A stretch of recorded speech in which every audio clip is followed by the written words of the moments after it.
Ukraine যুদ্ধের অবসান ঘটাতে এবার সরাসরি আলোচনায় বসতে যাচ্ছেন যুক্তরাষ্ট্রের প্রেসিডেন্ট ডোনাল্ড ট্রাম্প এবং রাশিয়ার প্রেসিডেন্ট ভ্লাদিমির পুতিন। এই গুরুত্বপূর্ণ বৈঠককে কেন্দ্র করে আলাস্কার অ্যাঙ্করেজ শহরের স্থানীয় জনগণ নানা প্রস্তুতি নিতে শুরু করেছেন। স্থানীয় বাসিন্দা পিট নোলান এই ঘটনাকে ইতিহাসের এক গুরুত্বপূর্ণ ঘটনা হিসেবে দেখছেন। তার মতে এই বৈঠকের ফলে আলাস্কা ও অ্যাঙ্করেজ শহর আন্তর্জাতিকভাবে আরও পরিচিতি পাবে। তিনি মনে করেন এটি আলাস্কার জন্য একটি অসাধারণ অর্জন এবং অ্যাঙ্করেজ শহরের জন্য একটি বিশাল সুযোগ। রয়টার্সকে তিনি বলেন, নিঃসন্দেহে এটি একটি স্মরণীয় ও ঐতিহাসিক ঘটনা। তবে টাইলার উইলসন নামে অন্য এক বাসিন্দা রয়টার্সকে বলেন, বৈঠকটি তার কাছে আগ্রহ জাগানিয়া, তবে তিনি এতে পুরোপুরি সন্তুষ্ট নন। তার ধারণা, ট্রাম্প যদি সত্যি আমেরিকা ফার্স্ট নীতিতে বিশ্বাসী হন, তবে ইউক্রেনকে সমর্থন জানানো সেই নীতির পরিপন্থী বলে মনে হয়। প্রেসিডেন্ট ট্রাম্প জানান, ইউক্রেনের যুদ্ধ বন্ধ করতে হলে কিয়েভ এবং মস্কো দুই পক্ষকেই কিছু এলাকা ত্যাগ করতে হতে পারে। তিনি আরও বলেন, পুতিনের সঙ্গে আসন্ন বৈঠকে তিনি দ্রুতই বুঝে ফেলবেন রুশ নেতা কোনো সমঝোতায় আসতে রাজি কিনা। এদিকে ইউরোপীয় ইউনিয়নের নেতারা এবং ইউক্রেনের প্রেসিডেন্ট ভলোদিমির জেলেনস্কি ইতোমধ্যে ট্রাম্পের সঙ্গে আলোচনা শুরু করার প্রস্তুতি নিচ্ছেন। তাদের আশঙ্কা, যুক্তরাষ্ট্র হয়তো ইউক্রেনকে চাপের মুখে ফেলে একতরফাভাবে একটি শান্তি চুক্তি চাপিয়ে দিতে পারে।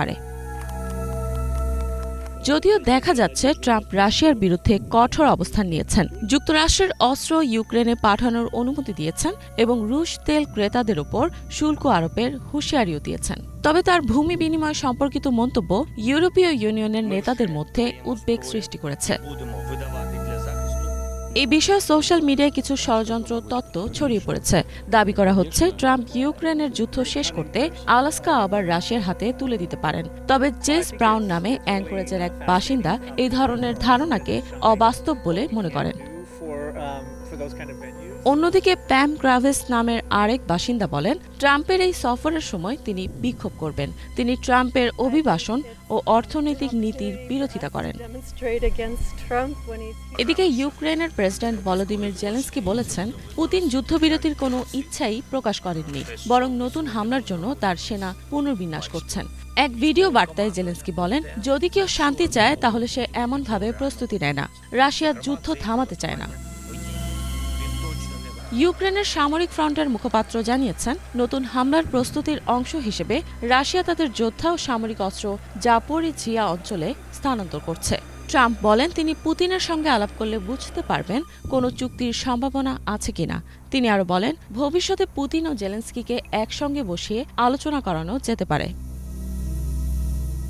এদিকে যুক্তরাজ্যের প্রধানমন্ত্রী কিয়ার স্টারমার এবং কানাডার প্রধানমন্ত্রী মার্ক কার্নি বলেন, ইউক্রেনের শান্তি চুক্তিতে কিয়েভের অংশগ্রহণ নিশ্চিত করতে হবে। এটি একতরফাভাবে চাপিয়ে দেওয়া যাবে না।